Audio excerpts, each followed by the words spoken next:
is there anything that you've told your team over the last 2 games since that game 3 about how to disrupt or why it's important to disrupt Derek White? You know, I think the way you disrupt Derek White, or anybody for that matter, is being physical, getting into him. And yes, you can point to the changes in the lineup, putting Gary on him.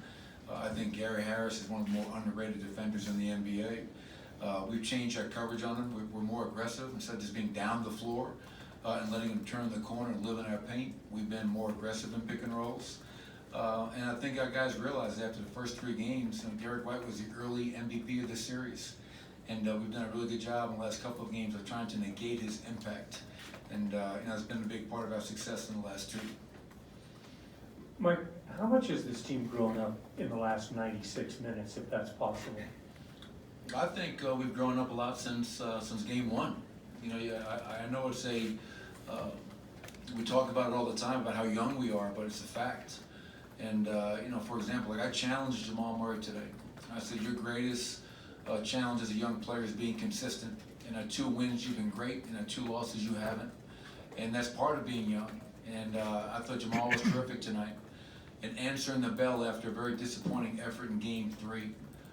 And then knowing they were going to come in here tonight and try to steal one and take that home court advantage back. And we didn't relent. We stayed with it. And I thought our 3rd quarter was one of our better quarters of the year. That was phenomenal. I just loved how the ball moved, how we defended, how we rebounded. We finally won the 1st quarter, and we finally won the rebounding battle. So we've grown up a lot, and we still have a lot more. A closeout game is the hardest game for many of our young players they'll ever play in, and especially against a team like San Antonio.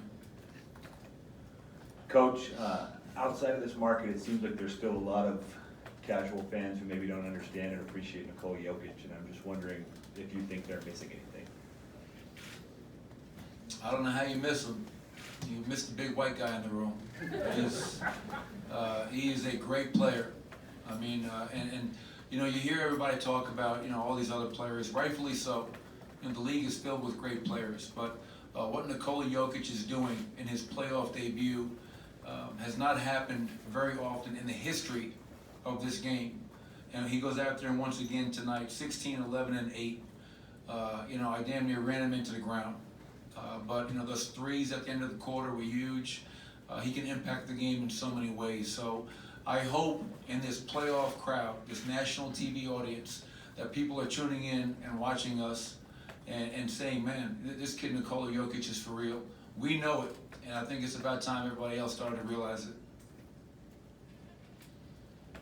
I'm on a mission for Pop. He said that we had to tell you that was his best Bobby Fischer. Here's something. This has nothing to do with tonight's game. Why is Greg Popovich not in the Hall of Fame? Right? That's something that has to be like, we talk about it all the time, and the NBA doesn't have their own Hall of Fame. I know this is not about tonight's game, but how is that guy with 5 world championships not in the Hall of Fame? And you have some of these college coaches who put up big money to help them get in that are in the Hall of Fame. Nothing against the college coaches, but Greg Popovich not being in the Hall of Fame is a damn shame. Seriously, follow up on Nikola. All his skills, his ability to pass and make his teammates better and all that stuff. We've all seen that. Talk a little bit about his competitive fire in this series, because he's really stepped up to the challenge. Oh, I agree. Sometimes you get lost in the numbers. Like a lot of the analytical people out there love Nikola because he's an analytical, dream, if you will. But what's really impressed me beyond the numbers and the stats has been, to your point, because that competitive fire, that toughness, they're not backing down. To me, he's shown true grit, resiliency, toughness. And for a young guy, first time in this stage, that's remarkable. I said earlier, nothing against Jamal. Jamal's biggest challenge is consistency. Nikola's biggest challenge is, being able to play the minutes I'm playing him, because he's playing at such a high level on both ends. But I love when Nikola plays with emotion. I love when Jamal plays with emotion. Those guys, that's when they're at their best. And I've seen example after example from both of those guys in this series. Will Barton said Paul Millsap reminded him before Game 4 that he was still a bad MFer. And I'm curious what your thought of just how he has handled, goes out and gets 17 on 7-11 tonight, just how he has kind of handled, what's been thrown at him. You know, I think he's handled it with dignity. I think he's handled it with maturity. And I think Will was great tonight. You know, I ran him, I think, the whole second quarter. That group was playing well. And how lucky you might have guys like Mason Plumlee, Will Barton, Monte Morris, Malik Beasley be your bench unit. And, even late in that game when we were up big, Will was out there running his team, getting his team organized, not just coming down and looking for the first shot available. So, Will's a talented player. And obviously, me making that decision was not me not believing in Will anymore. It was just something I felt was best for our team. But in 2 games since that lineup change has been made, I think Will's done a hell of a job for us off that bench. There was that sequence in the first half where Nikola and Jamal had those back-to-back give and goes. Just curious, how would you describe their chemistry and sort of how it's evolved, specifically this postseason? Yeah, I think their chemistry is almost romantic. It's they care about each other, they love each other, they play for each other, and that's when we're at our best. I mean, let's be honest. When we had so many examples tonight of just playing for each other, moving without the ball. In third quarter, we didn't even have to call any offensive sets. We were just playing the game.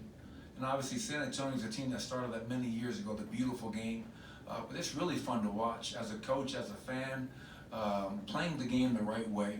And our guys thrive off that. When your best player is the most unselfish guy on the floor, good things are going to happen.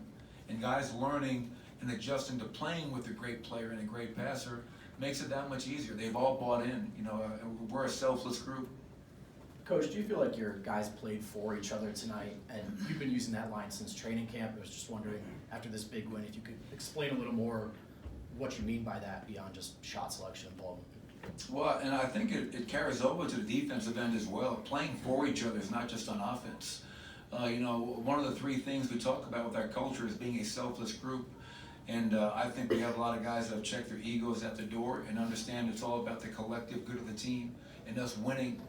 And so what does that mean, playing for each other? That means if the play is not for me, I still have a job to do to run my route, to set the play up. That means if Torrey Craig is guarding DeMar DeRozan, I'm not still hugged up on the weak side guarding my guy. We're defending as 5 guys as one, and on offense, we're playing as one unified group. And again, all year long, I think we're second in the league in assists per game, assist percentage on made field goals behind Golden State, and that's carrying over into the playoffs. And that's who we are, and that's who we need to be. Michael, what do you think right here?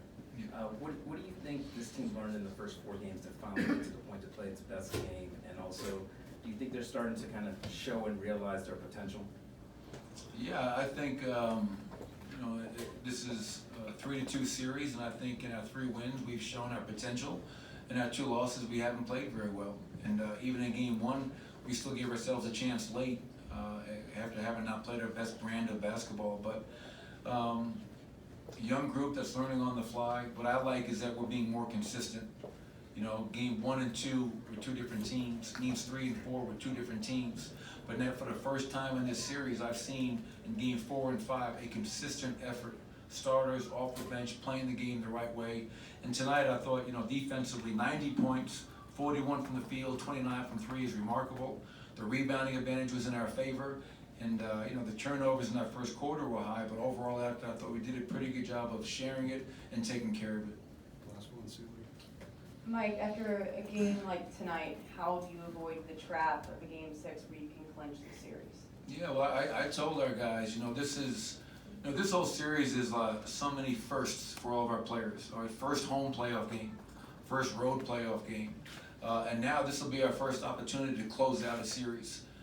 Most of our guys haven't been in this situation. All I told them was this will be the hardest game of your career. Closing out an opponent like San Antonio in their home gym is going to be one of the hardest things we've ever tried to do. We have to go down there and play the same way we've been playing, and we can't play with the pressure, or we can also play with thinking, well, we have game 7 at home. We have to be all in game 6, and I think our guys understand what's at stake and what it's going to take to try to get that win on the road. Thanks, everybody. Appreciate it.